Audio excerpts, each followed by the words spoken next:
Hello, everyone, and welcome. My name is Charlotte Bright. I use she and her pronouns, and I serve as the director of the School of Social Work.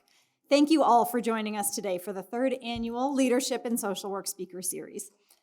The School of Social Work created this speaker series so we could collectively learn from leaders in the field of social work. Each year, we invite speakers to come to campus to share their professional journeys, explore traditional and non-traditional career pathway options for social workers, and share how a social work education can be used in practice. We are thrilled to hear from this year's speaker, Kim Jordan. Before I turn the mic over to Dean Lisa Youngblade, who will introduce our amazing speaker, I wanted to take a moment to thank the Center for Lifelong Learning, Outreach, and Education in the School of Social Work. The center, which we commonly call CLOE, is led by Dr. Paula Yuma. Paula and her team, including Evan and Max, who are here, plan this event each year. I also want to acknowledge the Fernaro family. Thanks to the Fernaro family's generous support of the Fernaro Family Leadership Program in the School of Social Work, we are able to put on this event and provide lunch for those in attendance. Let's give the CLOE team and the Fernaro family a round of applause.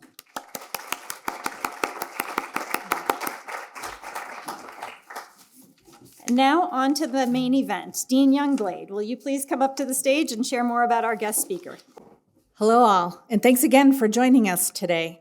As Charlotte shared, my name is Lisa Youngblade, she, her pronouns, and I have the privilege and the honor of serving as the Dean of the College of Health and Human Sciences. And I could not be more excited to introduce you all to this year's Leadership and Social Work speaker, Kim Jordan. Kim is the co-founder, former CEO, and executive chair of the board at New Belgium Brewing. Kim has developed expertise at the intersection of business, the environment, and community to create one of the most respected craft breweries and innovative businesses in America. Her lifelong commitment to developing healthy communities has informed New Belgium's culture through progressive policies like employee ownership, open book management, and philanthropic giving. In more than a quarter of a century as an entrepreneur, Kim has spoken to thousands of people in the business, nonprofit, and academic worlds about how to create a vibrant, innovative, and rewarding work culture that enhances the bottom line. She's been the director on many diverse boards over the years, including the Brewers Association, 1% for the Planet, the Advanced Energy Economy, and the Governor's Renewable Energy Authority Board. Kim recently ended her term as chair of the Board of Governors for our Colorado State University system, and now serves as a commissioner on the Colorado Supreme Court Nominations Commission. Kim chooses to serve on boards where she believes she can make a difference on important issues. Kim continues to champion the types of innovation that make New Belgium a business role model with fresh thinking about progressive business practices. She and her two sons launched the Mighty Arrow Family Foundation in 2013 as a way to continue to express their commitment to social and environmental issues through mission-aligned and impactful investing in philanthropy. With that, I am so excited to ask you to help me warmly welcome Kim to the stage.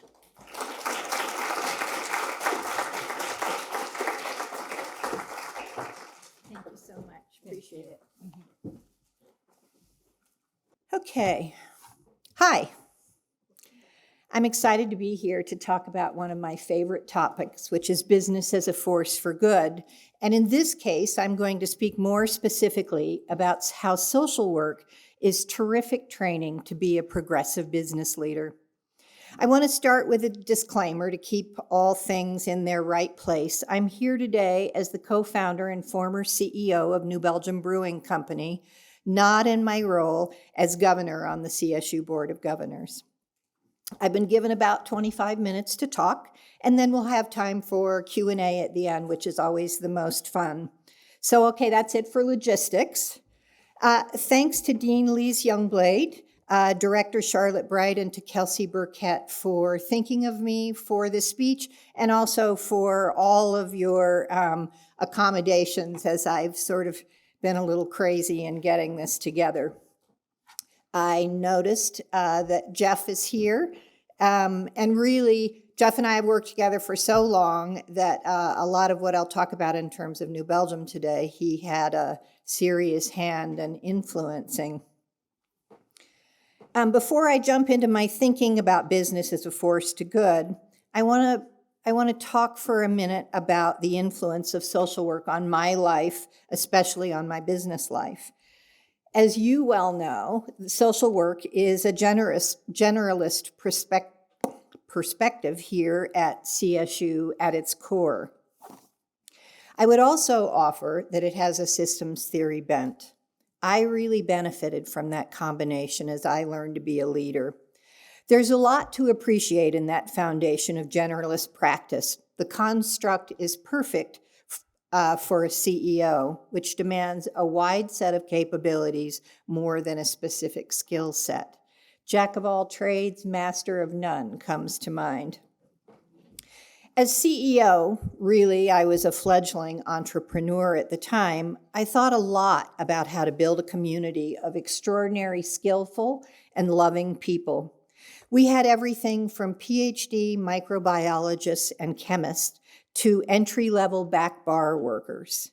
These jobs had interrelated pieces that were meshed into a dynamic whole, not siloed, but respectful of each domain's expertise and also interlinked. That is perhaps a microcosm of the generalist perspective. When we layered on systems theory, how does our ecosystem support love and excellence or not? This was a huge tactical advantage. Rather than asking who blew it, a systems perspective asks, how do we organize and train ourselves in a way that supports us doing our very best work? What about our system impedes flow? I was raised in a liberal political family. I went to a Quaker high school, and I studied here with people like Bruce Hall, Brad Schaefer, Carl Spina, humanists all. That combination absolutely informed my practice then and now. And it's my hope that you get a sense of that, and maybe even some things to ponder as you refine your own practice going forward. So there were three things I was thinking about as I was writing this speech. The first was, how do I tell my story in a way that gives you things to consider as you go out in the world to build your own practice? You'll be making choices about where and how you'll work. You'll be building practice wisdom and a point of view that's grounded in your social work education. Whether you're starting your own company or finding your place in a larger corporation or working in an NGO, how do you align your work to navigate what you've learned and what you believe in with the truth on the ground? I also wanted to talk about some examples I have from companies that I admire, with a focus primarily on New Belgium and Mighty Arrow, since those are the companies I know the best. My hope is that they're inspirational and hopefully even useful. The third thing I wanted to do was to lay the groundwork by reviewing our current state a little bit. My observations focus primarily on the US. I'll warn you, it isn't a particularly happy picture.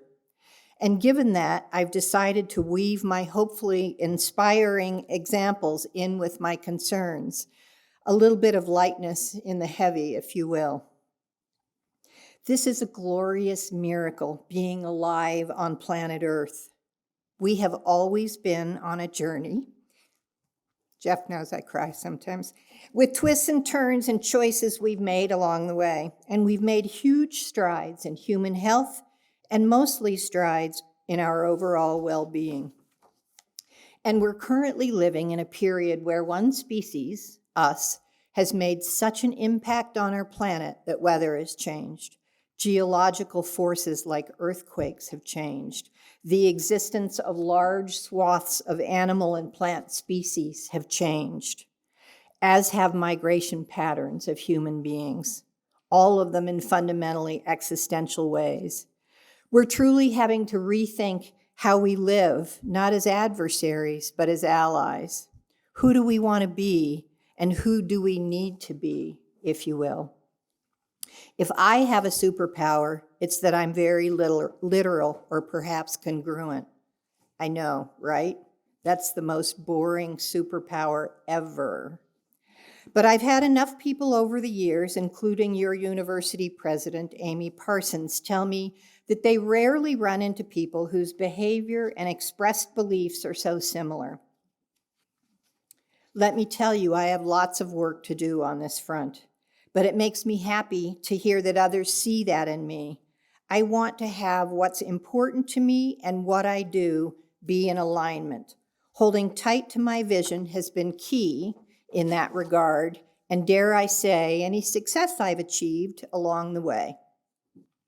One of the things we did very early on at New Belgium, and then again at Mighty Arrow, was to create a vision. I can't emphasize enough how profoundly that's influenced the choices that we've made. We asked ourselves regularly, are we being environmental stewards, promoting authentic relationships, providing learning opportunities for our coworkers? Sound familiar? Having fun? We ask those questions at our monthly all-staff meetings, in departmental meetings, with our board of directors. Codifying what you stand for, talking about it a lot, being diligent in your language around it, can be fundamental to making decisions that are congruent with your values. If you're creating a vision for your growing enterprise or for your piece of a larger enterprise, maybe as an entrepreneur or an intrapreneur, think inclusiveness. Here's something I learned early on. People want to be engaged in input rather than feedback. When people have real input, they do a better job of owning it. If your situation is a community of one, you, consider creating your own personal vision framework. Write it down, use vivid language, make it compelling.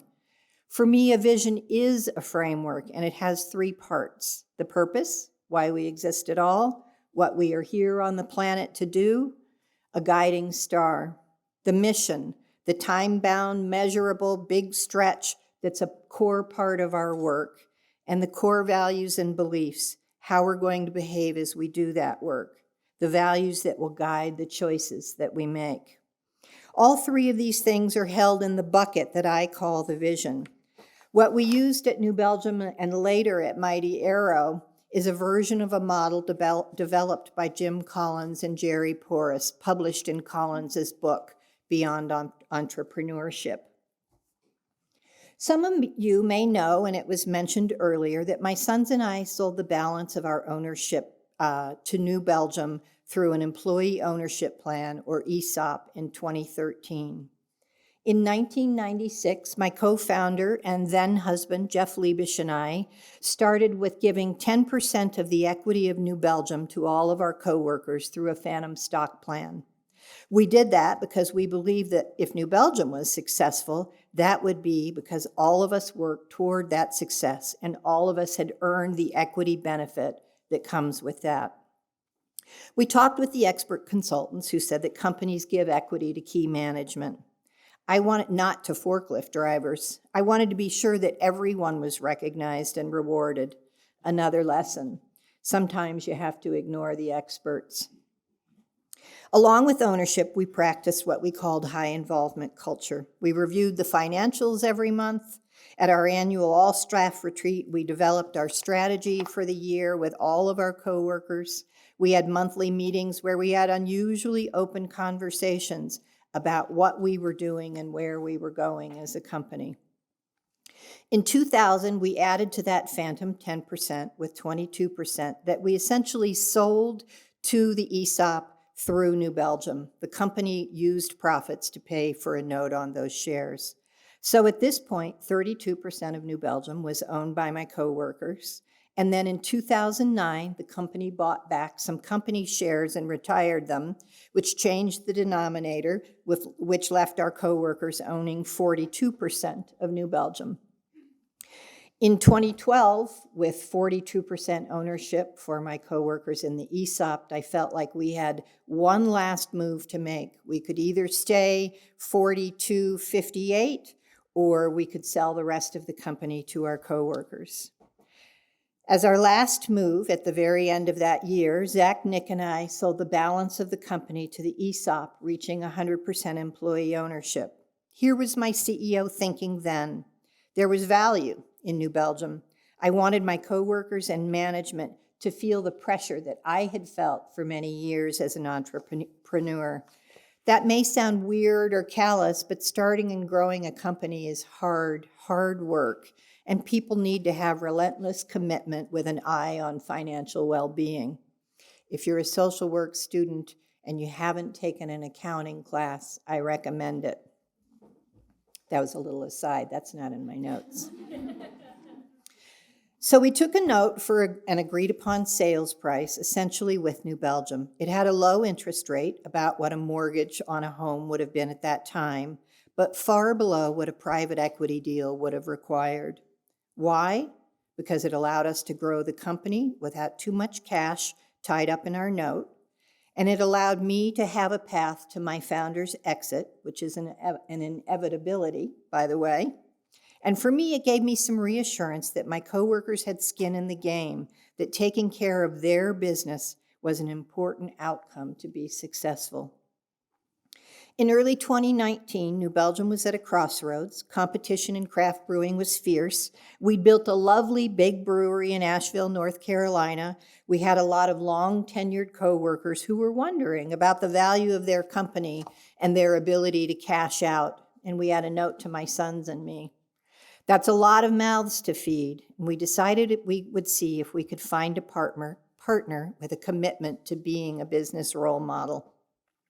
I'm happy to say we found that partner, but I'm even happier to say that over the life of our ESOP, my coworkers collectively made nearly $250 million among them, almost 2 times more than any other group of shareholders, including my family. That's amazing to me, and it makes me happy. At New Belgium, we changed people's lives. I know that because I've had many heartfelt conversations with my coworkers. We built equity together, and we reaped benefits together. That's a personal story for me, and the only other time that I've told it was at another CSU event. So why did I tell that today? In our country these days, our commitment to ethics, decency, and the well-being of our communities feels kind of shaky, and the practice of democracy as a fundamental founding principle of our nation feels imperiled as well. Life expectancy among poorer people in the United States is decreasing, and deaths of despair are increasing. The gulf between the richest and the poorest is bigger than it's ever been. Access to equity and other forms of capital to grow prosperity for everyone is concentrated among fewer and fewer people. I told it because we need some new maps. We need some people asking, who do we want to be and who do we need to be? Yvon and Melinda Chouinard, founders and owners of Patagonia, along with their children, chose to make the planet their only shareholder as they thought about their exit strategy. The company transferred its voting stock to a purpose trust. All profits not used to invest back in the company will be distributed as a dividend to the Holdfast Collective, an innovative nonprofit dedicated to planetary solutions. This includes funding political candidates whose primary mission it will be to fight the climate crisis. They estimate that $100 million a year will be transferred to Holdfast, and Holdfast reports that they'll distribute all of that money annually. After my sons and I sold our shares of the company to the ESOP, we used a significant portion of our profits to start the Mighty Arrow Family Foundation, named after our fearless dog Arrow, who was so iconic she also had a beer named after her. At Mighty Arrow, we made a pledge to sunset the foundation and disperse all of the funds by 2040, rather than perpetuating a multi-generation foundation. There's a tax advantage in starting a foundation, and there's pressing work to be done right now. The planet and her people need our resources right now. I mentioned earlier that democracy is imperiled. In 2022, the Brennan Center for Justice reported that as of May 4th of that year, in just the 4 months and 4-day period, lawmakers in 27 states proposed at least 148 election interference bills. This doesn't mean that these laws were passed or even got serious traction, but just the attempts indicate a willingness to rewrite the rules of democracy. When it became clear that voter suppression, focused particularly on communities of color, was going to have a significant impact on the outcome of what was supposed to be a democratic process, Mighty Arrow's board was nimble. We reached out to people who knew local community organizers in key states and asked how we could help. We gave significant amounts of money, all within 2 weeks. Elections are supposed to be like gaining market share in business. Cheating is not winning. The product that offers the best solution for the customer wins.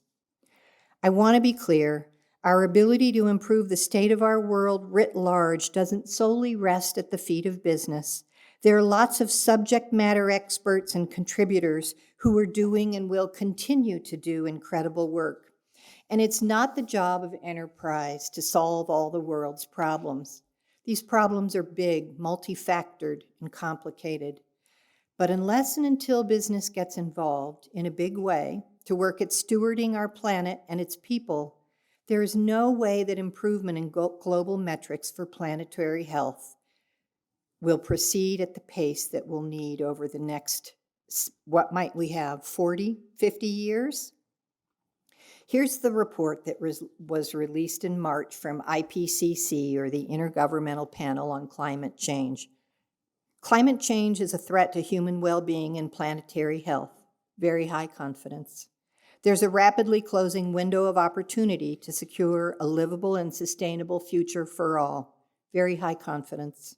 Climate resilient development integrates adaptation and mitigation to advance sustainable development for all and is enabled by increased international cooperation, including improved access to adequate financial resources, particularly for vulnerable regions, sectors, and groups, and inclusive governance and coordinated policies. High confidence. The choices and actions implemented in this decade will have impacts now and for thousands of years. High confidence. They also said we've made some progress, especially in policy, so progress is possible, which is good news.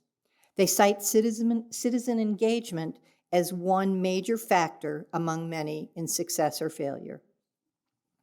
At New Belgium, we invested pretty heavily in environmental best practices, whether that was relentless improvement in energy conservation, which we all know is the lowest hanging fruit, or millions of dollars. We didn't spend billions of dollars. We did spend millions of dollars in a combined heat and power and process water treatment plant to capture methane from our processed water and turn it into thermal and electrical energy, or publishing the data on the carbon footprint of beer.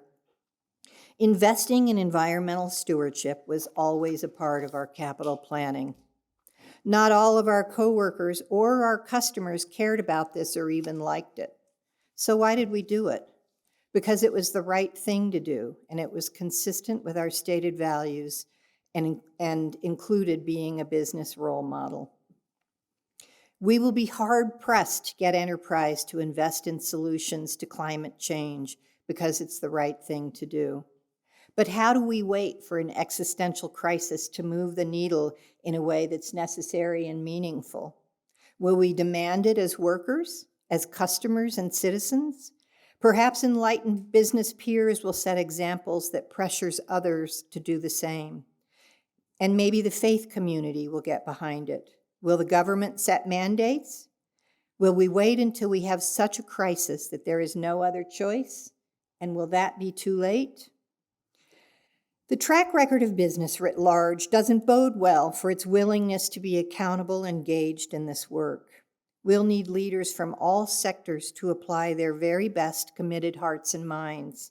We'll need the legacy companies and the scrappy startups to truly believe that they have an important role to play in devising new and better models for running businesses that benefit the world. And we'll need people like you to bring your values, your energy, and your social work expertise to the shop floor and the boardroom. Additionally, we'll need public policy that requires business behavior that's in line with achieving targeted levels of reduction. We'll need to spend on energy infrastructure and dismantle some of our existing legacy practices.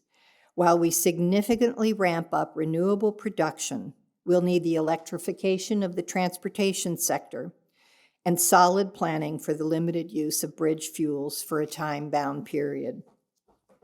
4 or 5 business generations ago, when the modern global stock market was fully reformed after World War II, we believed collectively in the primacy of global titans. Not too far back in the Wayback Machine, there was Jack Welch of GE and Lee Iacocca of Chrysler. Creating wealth in a vibrant country through industry was job one, as they say. Let the free market regulate itself, they said. Regulation was an impediment to the free market model and was frowned upon as unnecessary meddling by government. Industry will do a good job of policing itself, they said. But the roadway is littered with bad actors. Enron, Purdue Pharma, FTX, Norfolk Southern, to name only a few. Corporations tell us they have a fiduciary responsibility to create wealth for their shareholders, and to some extent that's true. But how much wealth is enough wealth? Do they get to pollute our air and our water with no cost except for the fines they pay, which are de minimis to their profitability? Do they get to have balance sheets that investors rely on that don't mention their stranded assets? Or take advantage of people with their strategies that are financially dubious and filled with wishful thinking? Do they get to engage in toxic manufacturing practices, disproportionately harming disenfranchised communities, often of color? These titans evolved the modern notion of the construct called the free market, and a host of legislators and regulators passively accepted that notion. But the free market is just that, a construct. It's really the interplay of government, enterprise, financial institutions, including the stock market, and human beings, all headquartered right here on planet Earth. Importantly, governments have a very strong role to play in shaping markets. Things feel broken, and our reverence for the role of business and building wealth seems to have displaced ethics and commitment to the greater good. The tide is not rising for all boats, but the tide is rising. According to the Economic Policy Institute, in 2021, CEOs at the top 350 publicly traded companies in the US were paid on average 400 times more than their coworkers. In 1965, it was 20 times.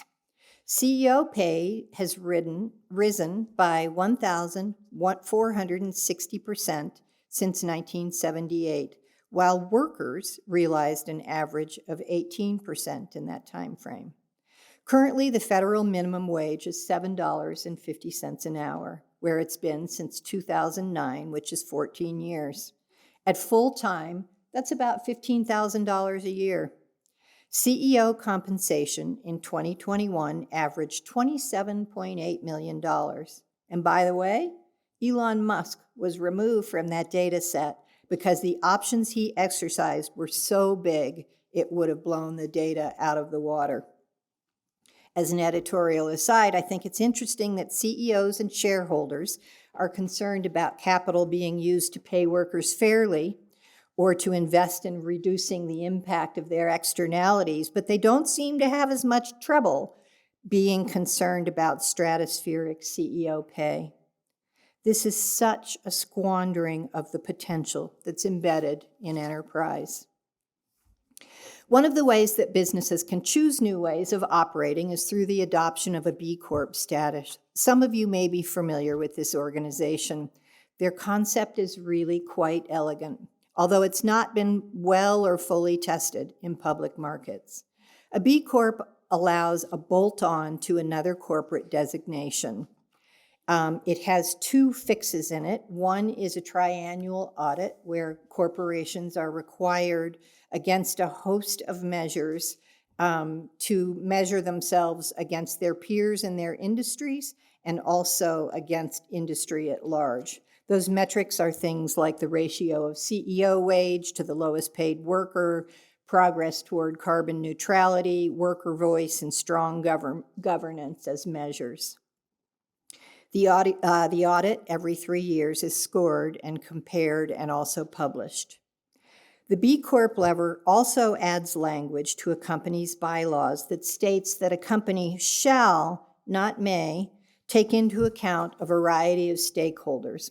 This allows for a broader scope of investments in needed environmental best practices without the fiduciary risk of shareholder lawsuits. It acknowledges and adds legal teeth to the notion that corporations have more than just a fiduciary responsibility. That's wonky, I know, but it's fundamentally important to how business sits within our larger culture. We're a B Corp at New Belgium, and we found their audits really helpful. It clarified where we were succeeding and where we needed to put more of our time, treasure, and talent. I'd be remiss, especially given our milieu, if I didn't mention the importance of universities in leading through research, teaching, and service.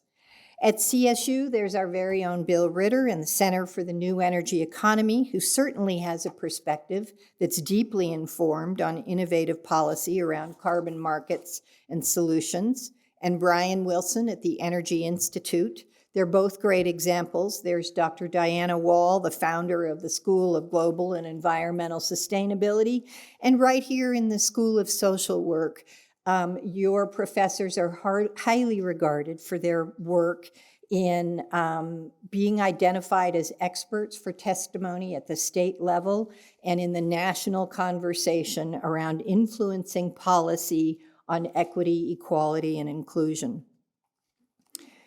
The greatest effect, at least in the short term, of the pandemic was to change our thinking about the relationship between workers, and institutions of all kinds. The effect this had on workers' wages and our collective thinking about work has been a great example of the free market. At the same time, I think we need to acknowledge the other profound reality, which was the disparity between lower wage service workers, some deemed essential during the pandemic. Early on, I mentioned acknowledging our interconnectedness and pointed to inequity and stress for humans. It sometimes feels to me we're losing our humanity and we're more interested in punishing people than lifting them up. We can promote love and caring. We can decide that making people other and judging them isn't who we want to be. We can have a light touch and make more seats at the table of humanity. There will be places where this is difficult, like conversations and action around reparations. But for each of us, as one person with the ability to act, we can approach with care. I have 2 New Belgium stories to share here. One is about my coworker, David. His stepdad, who was the most significant adult figure in his and his brother's life, was in his last weeks of dying of cancer. David was a new manager at New Belgium, and he wanted to show us that he was really dedicated at his job and devoted to it, and at the same time, he knew that he needed to be able to spend whatever time left his stepdad had with his stepdad, and his brother. People are making these trade-offs and worse in their work lives all the time. I'm all for busting ass at work, and I think it's really important to honor the whole of a person's work and personal life. Of course, David took off 3 weeks to be where he was needed. His brother, he got fired from his job. I used to cry when I told that story. The number of people who have told me that working at New Belgium has changed their lives, and it was the first time that they felt like they could be themselves at work, blows my mind. This one mystifies me because it doesn't cost leaders anything to create a loving and accepting vibe at work. Did I have expectations? Yes. People need to be committed, on their toes, skillful, and productive in their areas of expertise. And it helps if they're easy to be with, too. If they work with customers, they need to be warm, welcoming, fun. I don't care if they have tattoos or gauged ears or about their sexual orientation. I want them to feel like they belong with us and that we love them for who they are and that we have their backs. There are things we can do big and small. We can vote.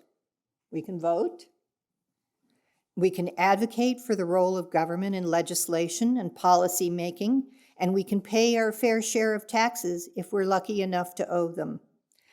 We can practice small-foot consumerism and be more conscious of the companies from whom we buy. That's not simple or necessarily quick, and in some cases, it's not even possible to choose a different vendor. Think your local utility, for example. But it's a place where small steps like a robust ESG screen on your likely future portfolio can make a big difference. You will come to a crossroad of your own, and that will require choices on your part. With whom will you align your talent? Is that congruent with who you want to be? Are you using your head and your heart to do important and meaningful work that's congruent with who we all need for you to be? You will not be flawless. We are all flawed, and we get do-overs. We get to make new choices and draw new maps.